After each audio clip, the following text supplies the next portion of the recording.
My sister slept with my fiancé at his bachelorette party. I discovered the video evidence and vanished silently. What unfolded next shattered their perfect lives beyond repair. I'm Rachel. I'm 30 years old, and I discovered my sister slept with my fiancé at his bachelor party. Before I tell you how that soul-crushing discovery led to the systematic annihilation of their perfect lives, let me paint you a picture of what my world looked like just 1 month before the wedding I'd spent 2 years planning. On the surface, my life was the American dream. I had a solid career as a financial analyst, a job requiring steady hands and sharp minds, qualities that defined me. I owned a modest but comfortable house in a decent suburban neighborhood. And I had Ethan, the man I was about to promise my life to. Ethan was magnetic. That's the only word for him. He had a laugh that could command a room and a smile that made you feel like the most important person in it. We'd been together 6 years, since meeting at a friend's barbecue where we talked for hours by the fire pit. Our life together felt scripted: marriage, a golden retriever, 2.5 kids, and growing old on a porch swing. I wasn't just content with that script, I craved it. But every bright picture casts a shadow, and the shadow looming over my life was my younger sister Jessica. If I was the steady, reliable Earth, Jessica was the blazing sun everyone orbited. She was the golden child, wearing that title with effortless, infuriating swagger. Charming, beautiful, skating through life on a winning smile and confidence that bordered on arrogance. While I built my life brick by painstaking brick, Jessica seemed to find fully formed castles waiting for her. My parents were her most devoted worshippers, seeing her flash as brilliance and my quiet competence as just quiet. The wedding preparations were a storm of activity. My life became a blur of cake tastings, seating charts, and tense conversations about floral arrangements. Ethan's best man, Marcus, was at the center of planning the bachelor party. Marcus was Ethan's college friend, the opposite of sunshine. He was a firecracker, loud and intense, someone who thrived on drama. He took charge of the bachelor party with worrying enthusiasm, promising Ethan one final night of glorious chaos. I remember him smirking at Jessica during a family dinner. "Don't worry, Jess," he'd said, winking. "I'll make sure your big sister's man has a night he'll never forget." I should have seen it, the way he said it, the look in his eye. But I was a woman in love, blinded by the bright future just weeks away. I trusted them. That was my fundamental mistake. The night of the party, I enjoyed the rare silence of the house. The next day, Wednesday, I left work an hour early. As I pulled into my driveway, I saw it, a small, elegant box sitting on my doorstep. Wrapped in plain brown paper, addressed simply to Rachel.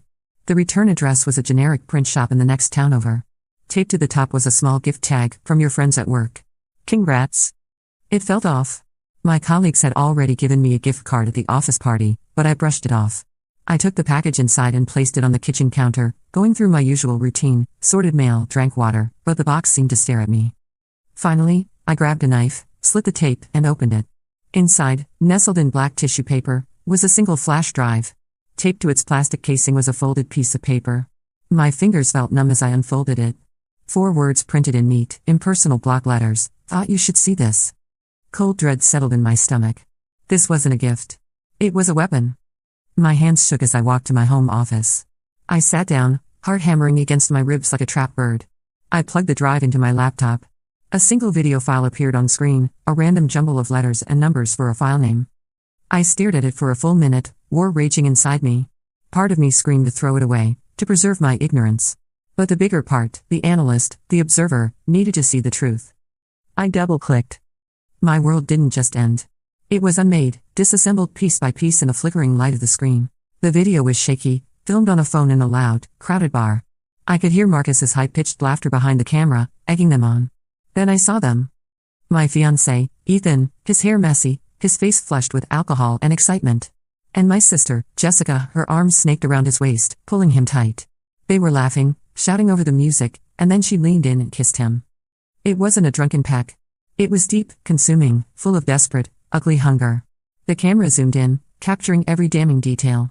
The video continued, showing more betrayal that burned itself onto my eyelids. The roaring sound of the bar faded, replaced by roaring in my own ears. I didn't shout. I didn't throw my laptop against the wall. I just sat there, my body turning to ice as the woman I was, the happy, trusting, future-facing Rachel, bled out on my office floor. The grief was a physical blow. The rage was a white-hot nova. Then it was all gone. The storm passed, leaving profound, terrifying, powerful silence. Cold clarity settled over me. I ejected the flash drive, its plastic warm against my cold skin. It felt like plutonium, small but capable of immense destruction. I opened my laptop, created a new encrypted folder named Simply Consequence, and copied the video file. The plan hadn't fully formed yet, but I knew its purpose. They had built their world on my trust, my stability, my quiet love. They had used my heart as their playground. Well, recess was over. I was about to teach them the meaning of consequence. Before you can understand the cold precision of my next moves, you need to understand 30 years of kindling that fed this fire. My reaction wasn't just about infidelity, it was about a lifetime of being the supporting actress in someone else's movie. I was 10 years old when I wanted a top-of-the-line telescope for my birthday. I'd spent months reading astronomy books, drawing star charts, dreaming of seeing Saturn's rings. I dropped hints for weeks. My parents smiled and nodded. On my birthday morning, I tore open my present. It was a telescope, yes, but cheap plastic from a department store. Thanks, I mumbled, hiding my disappointment. It's great. My dad clapped my shoulder. That's my practical girl. No need for fancy bells and whistles. A month later, Jessica's birthday arrived. She was 2 years younger but had always acted like the elder. She decided she wanted to be a rock star, banging on a tennis racket for a week. My parents bought her a brand new electric guitar and powerful amplifier that shook the house, costing 3 times my telescope. My dad beamed as Jessica made horrible screeching noises. That's my daughter, the artist. You have to nurture that kind of passion. I sat in my room that night with my flimsy telescope, unable to even find the moon clearly, listening to the cacophony downstairs. I learned a fundamental lesson: my quiet passions were hobbies. Her fleeting whims were art. This dynamic only worsened as we aged. Fast forward to college graduation. I worked tables for 4 years, minimizing student loans, graduating magna cum laude in finance. My graduation dinner was at a chain restaurant. My father raised a beer glass. To Rachel, he said pleasantly but without excitement. Always a hard worker. We're proud of you. Now let's not be late, everyone needs to be sharp for Jessica's big day this weekend. Jessica's graduation ceremony the following weekend, she'd scrape by with C average in business marketing, was treated like a national holiday. Private room at the city's best restaurant, balloons, endless toasts. The centerpiece was parked outside, a gleaming cherry red convertible with a massive bow. Jessica didn't look surprised. She just grinned, slapped the roof, and said, "About time." My dad's arm went around Jessica's shoulders, his voice booming for the restaurant to hear. This is my daughter, the dealmaker. She's got killer instinct. She's going to take the world by storm. I stood to the side, sipping flat champagne, the feeling of invisibility almost physical. It wasn't the car, it was the flagrant disparity. Her potential was an investment. My achievements were checklist items, the professional world proved no different. Years into my career, I identified a niche opportunity in sustainable energy futures, developing a comprehensive investment strategy. It was innovative, well-researched, and I was immensely proud. I made the colossal mistake of sharing it with my dad over Sunday barbecue. He seemed genuinely impressed. Wow, Rachel. This is really smart stuff. The following weekend, my dad made an announcement at family dinner. Everyone, exciting news. Jessica has decided to branch out, starting a new investment project. My blood ran cold. Jessica stood up, presenting a butchered, dumbed-down version of my plan as her own. She got terminology wrong, couldn't answer basic questions, but the core idea was unmistakably mine. My parents and Ethan looked at her with stars in their eyes. "Oh, Jessica, that's brilliant," my mother gushed. "You always had such a wonderful head for business." I looked at Ethan pleadingly, but he just smiled, squeezed my hand, and whispered, "It's amazing how ambitious your family is. You're both so talented." It was a knife twist. He wasn't just ignoring the theft, he was normalizing it, absorbing my achievement into the collective mythology of the amazing Patterson girls, where Jessica was president, and I was apparently the silent research department. Only my best friend Sarah saw the truth clearly. After that dinner, I drove to her apartment, anger and humiliation making me physically sick. She took one look at my face and knew. "Let me guess," she said, handing me a beer. "Jessica just invented something amazing that sounded vaguely familiar." I nodded, unable to speak. "Rachel, you have to stop giving them your gold," she said firmly. "They don't value it. They just melt it down to make another trophy for her shelf. They don't deserve your brilliance." She was right, but they were my family. How do you just stop? There was one other person who understood, my grandfather. He was a carpenter, a man of few words but profound wisdom. Before he passed when I was 25, he gave me advice more valuable than inheritance. In the hospital room, he'd waved my parents and restless Jessica out, wanting to speak alone. His hand, rough from a lifetime shaping wood, gripped mine with surprising strength. "Rachel," he rasped, eyes clear and sharp. "Your father's a good man with a good heart, but with value, he's blind. He sees flash, not substance. You have my eye for this stuff. You see the grain of the wood." He paused, taking a rattling breath. "Look after them. They're family. But listen to me now, look after yourself first. Don't ever let them make you feel small. Don't you dare let them forget what you're worth. I tried honoring both parts of his wish. I did look after them in ways they couldn't comprehend. I took the small inheritance he left and grew it.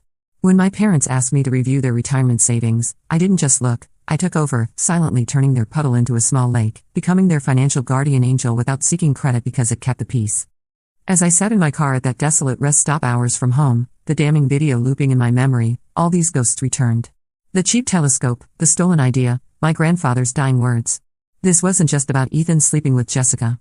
This was about them collectively taking my life's work, my quiet dedication, my very worth, and treating it like nothing. The pain was physical weight in my chest, but something else was there too, strange lightness. The burden of being the good daughter, the peacekeeper, had lifted. They'd finally pushed too far, reminding me of my grandfather's second command, look after yourself first. I picked up my burner phone, scrolled past family names, each a monument to the past I was leaving, and found Sarah's name. She answered immediately. Hey, good? It's over, I said, my voice belonging to a stranger. All of it? Where are you? She asked, her voice a steady anchor. Driving. Don't know where yet, but I'm gone. Okay, she said calmly. Just be safe. Call when you land. We'll figure out the rest. I hung up, pulled out my real phone, turned it off, and snapped the SIM card in half. The tiny crunch was satisfying. The escape was real, and the war had begun. The first 24 hours were a masterclass in controlled demolition. I holed up in a generic motel, buying a new burner phone and cheap laptop with cash. Sleep was impossible. Instead, I sat in buzzing fluorescent light, fueled by bitter coffee and clarifying rage. My first objective, dismantle the wedding. It was the public face of our shared life, the symbol of the future they desecrated. It had to burn first. I accessed our cloud drive containing the wedding spreadsheet and began making calls. The venue coordinator, Brenda, answered cheerfully. Good morning, this is Rachel Patterson. I'm calling about the Patterson-Williams wedding scheduled for next month. Oh, Miss Patterson. We're so excited. There's been a change of plans, Brenda. We need to cancel. Silence, thick with confusion. Cancel? But we're past the deadline for full refunds. Everything is fine, I lied smoothly. Unforeseen circumstances. I understand the deposit is non-refundable, but the secondary deposit should be refundable with penalty. Please process that to the following account. I gave her details for a new, untraceable account I'd opened that morning. She stammered, apologized, agreed. One call down, the first domino tipped. Next, photographer, caterer, band, florist. The bakery call was almost comical. You want to cancel the Eternal Love cake? The baker asked, personally offended. That's right, I said. Eternal Love is officially dead. With each call, I felt pieces of my old life being surgically removed. Hollow and painful, but with each amputation came strange empowerment. I was no longer victim of their story, I was the editor, cutting characters who no longer served the plot. By mid-afternoon, shockwaves hit home. My burner phone, number given only to Sarah, started buzzing. Text from Sarah, Category 5 meltdown here. Ethan called 5 times hysterical. Jessica left rambling voicemail. Your parents called my parents. They're telling everyone you had a nervous breakdown. A bitter laugh escaped. Nervous breakdown, so perfectly them, framing my departure as weakness rather than consequence of their actions. Let them. Truth had a way of clearing things up. Time to deploy the truth. I composed a new email. Subject line, this is why I'm gone. To my friends, I know many are worried or heard rumors. I didn't have a breakdown, I had a revelation. I'm sorry you have to see this, but you deserve truth. Below the text, I attached the video file. No further explanation necessary, the video spoke for itself. I sent it to 5 carefully selected mutual friends, decent, loyal, and discreetly influential people. It was a digital time bomb, and I just set the timer. Hours later, Sarah sent confirmation, a screenshot from the wedding party group chat. A concerned bridesmaid asked Marcus what happened at the party. Marcus's reply was masterful feigned innocence, OMG guys, it was awful. Ethan got so drunk, just threw himself at Jessica. I tried to pull him away but he was completely out of control. I feel terrible for Rachel. My heart is broken for her. But Sarah sent a second screenshot from a trusted groomsman who'd seen a DM on Marcus's phone from Jessica the night after the party. He'd been so disgusted he'd photographed it, hope you had as much fun as I did watching, winking face emoji, he doesn't deserve a great girl like her. You know who does? The pieces clicked. Marcus hadn't just filmed the event, he produced it. He'd gotten Ethan drunk, pushed him toward Jessica, created the scandal he was now pretending to be horrified by. That flash drive wasn't accidental, it was a weapon, deliberately placed for me to find. He wanted to burn Ethan's life down, not for me, but for his own chance to claim Jessica. With social groundwork laid, time for the final, most devastating strike. Ethan's parents, the Williamses. They were good, decent people, but their values were carved from old-world stone. Deeply religious, intensely private, prizing honor and family integrity above all. They loved me, seeing me as the steady, reliable woman who'd provide their only son with safe, respectable life. They were about to learn that vision was a lie. This was the point of no return, the move that wouldn't just end a wedding but detonate the core of Ethan's world. I hesitated, finger hovering over son for what felt like hours. The old Rachel screamed to stop. This was too much, too cruel, would break their hearts and annihilate him. Then I closed my eyes and the video played. I saw Jessica's laughing face as she betrayed me, saw my fiancé's entitled betrayal, heard my grandfather's voice, "Don't you dare let them forget what you're worth." I remembered the photo on my nightstand from our anniversary lake trip, both smiling, picture of happiness. That woman in the photo was a fool, trusting, loving, naive. She was dead. I had to honor her death by living truthfully. A single tear traced down my cheek, the last I'd ever shed for Ethan or our supposed life. I wiped it away, jaw set like concrete. Subject: the truth about the wedding. Mr. and Mrs. Williams, I write with deepest regret. I'm canceling our wedding. The reason is in the video below. I'm sorry you must see this, but you deserve to know the real character of the woman your son was with and his real character. I included the video link and attached a copy of our recent couples counseling intake form showing we've been working on communication, a subtle but clear message about the effort I'd put into our relationship. I took a deep breath and clicked send. The gentle whoosh was the loudest sound I'd ever heard, the sound of a bridge being dynamited, a carefully constructed world turning to ash. The storm was fully unleashed. I had no idea what wreckage would look like, but knew I wouldn't be buried under it. Days that followed were disciplined silence on my part.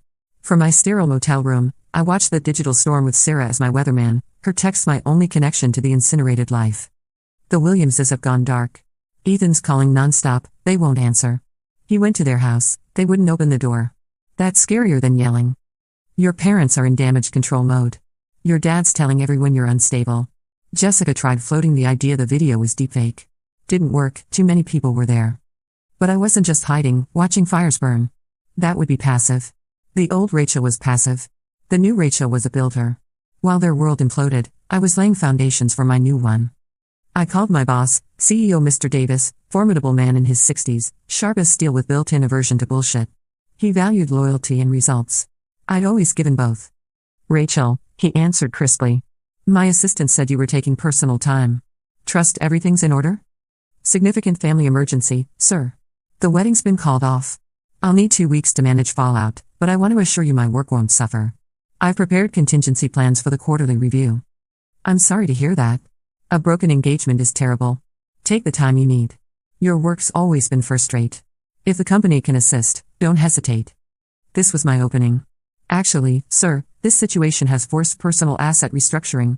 It's illuminated where my real strengths lie, far beyond my current job description." "Is that so?" Interest colored his voice. "Intriguing. When you're back on your feet, let's have lunch. I'd be interested in your thoughts." Adrenaline shot through me, the feeling of control. I wasn't just reacting to the past, I was building a future they couldn't touch. But the past reached for me. My phone buzzed with an email alert from my credit monitoring service, new credit inquiry alert. Someone had tried to run a credit check using my social security number. The inquiry location, my home city. Jessica, of course. She probably convinced someone she was me, trying to track my financial activity. She was hunting me. I was packed and gone in 3 minutes, heart pounding as I called Sarah. "She's trying to find me. I need to disappear completely." "I have a place," Sarah said instantly. "My family's old cabin in the Berkshire Hills of Massachusetts. Primitive, no cell service, barely functional Wi-Fi. No one's been there in years. I'll text coordinates." The drive north was tense hours, every car in my mirror feeling like threat. The cabin was salvation, fortress of solitude deep in woods, smelling of pine and old memories. For 2 days, I breathed. Silence was absolute except for wind through tall trees. I felt safe. That safety shattered on day 3, crunch of tires on gravel. I froze, grabbed the iron poker from beside the cold fireplace, flattened against the wall by the door. Car door slammed. Familiar voice called, "Rachel, it's me, Tom. Sarah told me where you were." She was worried. Tom, a cousin, family Switzerland, always neutral. I cautiously opened the door. He stood there, face masked with genuine concern. "I can't believe it," he said, stepping inside. "What they did is unforgivable. The whole family's in chaos." For an hour, he played his part perfectly. "Let me talk," listened, nodded appropriately, validated my anger and pain. He made me feel like I had an ally, a bridge back to normalcy. Then he made his move, leaning forward with serious negotiation expression. Listen, Rachel. I talked to your dad. He's broken. Your mom hasn't stopped crying. They're devastated. He paused. What Jessica and Ethan did was monstrous, no excuse. But you going scorched earth, airing family dirty laundry for the world. It's destroying the family reputation. Your grandparents' name. People are talking. It's public embarrassment. I stared, hand tightening on the poker. Embarrassment echoed in the quiet cabin. What we need, he continued conspiratorially, is to contain this. Handle it in-house. You need to come home. We'll have a big family meeting. Jessica will apologize on her knees if necessary. You and Ethan can figure that out. But key is presenting united front to the world. Shut down gossip for the family's good. For the family's good. Not mine. Not justice. For image. To save face. To avoid social standing inconvenience. He wasn't an ally, he was a PR agent dispatched by my father to convince me to bury my integrity for their comfort. One more person telling me my profound pain was secondary to their social standing. The last fragile thread connecting me to that family snapped. My resolve, tempered by hope, was now quenched in ice, hardening into something sharp and unbreakable. You should go, Tom, I said, voice eerily calm. Rachel, just think about it. I cut him off. A cold, bright idea flashed. And you're right. The meeting is a great idea. You can tell my father I'll be there. I have things I'd like to discuss face to face. Relief washed over his face, he thought he'd won. Fantastic. That's the right move. He left practically beaming, convinced of diplomatic victory. He had no idea what he'd accomplished. He hadn't brought the prodigal daughter home, he delivered the enemy an invitation to their execution. The living room of my childhood home felt like a tragedy stage set. Air thick with unspoken accusations and cloying scent of my mother's potpourri. I hadn't set foot here in what felt like eternity, yet nothing had changed. Same family portrait smiling dishonest smiles, same grandfather clock ticking toward judgment it couldn't foresee. They were all there, jury of my tormentors. My father in his throne-like leather armchair, face masked with stern disappointment. My mother perched on sofa edge, picture of grieving matriarch, tissue clutched in hand. Ethan sat beside her, pale and diminished, ghost of the vibrant man I planned to marry. Jessica paced like a caged panther, swagger gone, replaced by raw, twitchy desperation. Cousin Tom stood by the fireplace, pleased with himself, self-appointed peacemaker. I walked to the empty armchair facing my father, reserved for guests, and sat down. I placed a slim black leather portfolio on the coffee table between us. Silence stretched, heavy and suffocating. My father appointed himself spokesman. Rachel, thank you for finally seeing reason. This public spectacle has gone on long enough. You've caused this family great pain and embarrassment. I met his gaze, expression unreadable. Embarrassment? That's what you think my pain is, an inconvenience? What your sister did was a mistake, my mother interjected, voice rising with indignation. Foolish, drunken mistake. But families forgive. You don't tear a family apart over one mistake. Ethan took his cue, launching into clearly rehearsed sob story. Rachel, I'm so sorry. I wasn't myself that night. Marcus kept handing me drinks, and Jessica. It just happened. But I love you. I've always loved you. We can get past this. Jessica finally stopped pacing, running hands through perfectly messy hair. She looked at me with desperate plea, but no genuine remorse, only primal fear of consequence. I messed up, Rach. Okay? Messed up bad. I was an idiot. I'll do anything to make it right. Just tell me what to do. I let their symphony of excuses fade into clock ticking. I surveyed their faces one by one. They didn't see me, they saw a problem to manage, rogue variable disrupting their comfortable equation. I leaned forward slowly, opened the portfolio. I'm not here to discuss the video, I said. Shock rippled through the room, this wasn't the confrontation they'd prepared for. We all know what's on it. I'm here to talk business. Family business. I slid a thick, professionally bound document across the polished table, stopping directly in front of my father. Do you recognize this? He picked it up, brow furrowing as he read the cover page. The Patterson Family Trust. What is this? That, I said, voice cold and hard as granite, is the legal entity I established 5 years ago. Designed to manage your retirement savings that were languishing in a savings account earning pathetic 0.5% yearly. I designed it to grow that money, build a fortress protecting you both in old age. I shifted my gaze to Jessica, now staring at the document like a venomous snake. It's the fund you've been freely dipping into for your investment ventures. The fund that paid for that car lease you're so proud of. Jessica's jaw went slack. My father looked from document to me, confusion warring with disbelief. What are you talking about? Jessica handles our investments. She's got natural talent, done a fantastic job. A small, bitter smile touched my lips. No. Jessica was listed as beneficiary with limited withdrawal privileges requiring my sign-off I foolishly gave every time she asked. I was founder, trustee, and sole manager. I spent countless nights and weekends of my unpaid time making trades, analyzing markets, turning your initial $60,000 investment into the $750,000 it's worth today. The number dropped into silent room like a boulder into still pond. My mother let out a strangled gasp. Ethan's eyes widened with new, terrifying calculation. My father defaulted to lifelong programming, denial and scorn. He laughed, short, barking sound. You? Don't be absurd, Rachel. You're a junior analyst at a downtown firm. What would you know about managing that kind of portfolio? This was it, the moment I'd replayed 1,000 times, the precipice. You're absolutely right, Dad. I'm just a junior analyst. Perhaps you should get a second opinion from my mentor. I pulled out my phone, tapped the screen. The huge flat screen above the fireplace flickered to life. I connected via hotspot the moment I walked in. The stern, professional face of Mr. Davis filled the screen, seated behind his large mahogany desk. Mr. Davis, thank you for taking time to join us. Could you clarify for my family the nature of our working relationship and my role at the firm? Mr. Davis looked directly into camera, gaze piercing. Good afternoon. Rachel, it's my pleasure. To the Patterson family, let me be clear, Rachel hasn't been a junior analyst in spirit for 3 years. She's been my personal protege, one of the sharpest financial minds I've encountered in my 40-year career. She's been managing a high-yield, high-risk fund for select top executives. Her returns have been extraordinary. When she mentioned managing a small family trust pro bono, I wasn't surprised. It's in her DNA. Color drained from my father's face like a pulled plug. My mother stared at the screen, hand covering mouth. I reached into the portfolio, pulled out a single sheet, sliding it across the table. This is a copy of the trust's bylaws, Dad. Article 4, Section 2, I've highlighted it. The morality clause. My father's hand trembled reaching for the paper. I recited from memory, voice a death knell, the trust and all assets therein shall be immediately and irrevocably dissolved, with all assets reverting to sole and exclusive ownership of the founder, Rachel Patterson, in the event that any immediate family member or their betrothed engages in gross moral turpitude including but not limited to infidelity, criminal activity, or any act bringing public shame upon the family name. I leaned back, letting words sink in. The video was proof of moral turpitude.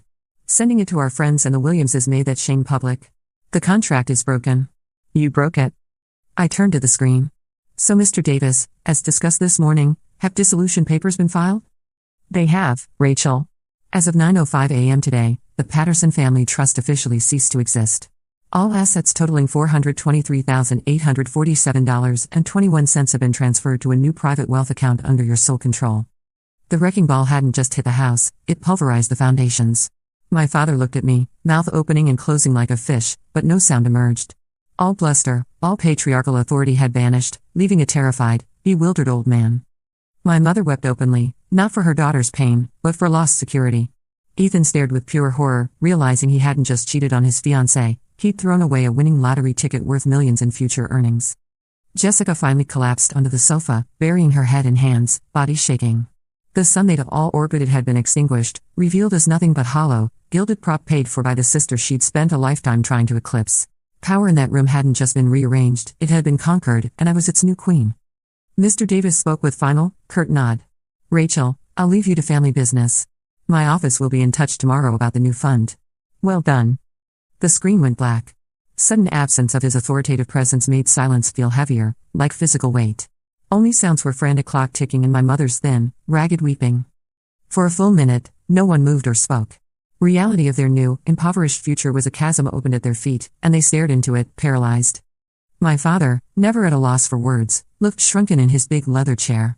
He stared at the blank TV, then at the useless trust document, finally at me. His eyes were wide with desperate confusion. He wasn't just looking at his daughter, he was looking at the architect of his ruin. You can't. That's our money, Rachel. Our retirement. Our future. No, I said, voice cutting through silence sharp and final. It was your money. More accurately, your seed money. I was the farmer who tilled soil, planted seed, tended crop. You were to be beneficiaries of harvest. But you let wolves into the field. You broke the contract. The deal is off. I stood, the motion slow, deliberate, final. In a flash, Ethan was off the couch, face a desperate, tear-streaked mask. He lunged forward, grabbed my arm, manicured nails digging into my sleeve. His touch was repellent, ice and fire at once. Rachel, please. Please don't do this. We can fix this. I swear I'll never speak to her again. We can still get married. We can have that money, that life, our life. I looked down at his hand, this hand I'd once dreamed of holding forever. Then I looked into his eyes. There was no love there, no remorse for the pain he'd caused me. There was only raw animal panic of a gambler who'd just lost everything on a stupid, reckless bet. He wasn't mourning me, he was mourning the lifestyle I represented. I unclasped his fingers from my arm one by one, as if removing a parasite. There is no we, Ethan, I said, voice soft but devoid of warmth. There is no our life. You made your choice in that bar with my sister. This is just the consequence. I sincerely wish you the life you've earned for yourself. I turned my back on him and faced Jessica. She wouldn't meet my eyes, still huddled on the couch, head in hands, picture of self-pity. You had the world, Jessica, I said, voice flat. The world handed to you on a silver platter, a platter I paid for. And you traded it all for a 5-minute thrill. I hope it was worth it. Finally, I looked at my parents. My mother looked up, her face a roadmap of confusion and betrayal. Why? She whispered, the question a summary of her life's willful blindness. Why would you do this? Why would you destroy your own family? I looked at this woman, my mother, and felt sudden profound pity, not for her, but for the daughter she never bothered to know. I didn't destroy this family, I said, voice softening almost imperceptibly. I just balanced the books. For 30 years, my account with this family has been overdrawn. I made endless deposits of love, respect, my ideas, my time, my talent. And in return, I received withdrawals of neglect, dismissal, and disrespect. Today, the account is closed. The debt is settled. The financial metaphor was deliberate, the only language of value they truly understood. This wasn't about emotion anymore. It was a final, clean transaction. I turned and walked toward the front door, polished wood floorboards creaking under my feet. Where are you going? My father called out, voice raspy with defeat. I paused at the threshold, hand on cool brass doorknob, but didn't turn around. I didn't want the last image of them to be their broken faces. I wanted it to be the back of my head as I walked away. I'm going to my life, I said to the door. The one I built. The one I've earned. I stepped over the threshold into cool afternoon air and pulled the heavy oak door shut behind me. The solid, final click of the latch was the sweetest, most liberating sound I'd ever heard, the sound of a prison door locking with all my jailers trapped inside. As I walked down the familiar driveway, I didn't rush. I took my time. I passed the basketball hoop where Jessica had always beaten me because she was more aggressive and naturally gifted. I passed the flower beds my mother tended with more care than she'd ever tended my feelings. I passed the garage housing my sensible sedan, parked next to the empty space where Jessica's convertible used to be. I got in my car, started the engine, and pulled away from the curb without a single glance in the rearview mirror. I was driving away from the rubble of a dynasty built on lies. I had been the silent architect of its prosperity. It was only fitting that I was the public agent of its demolition. The air through the open window felt cleaner. The sun felt warmer. And the road ahead was, for the first time in my entire life, completely and totally my own.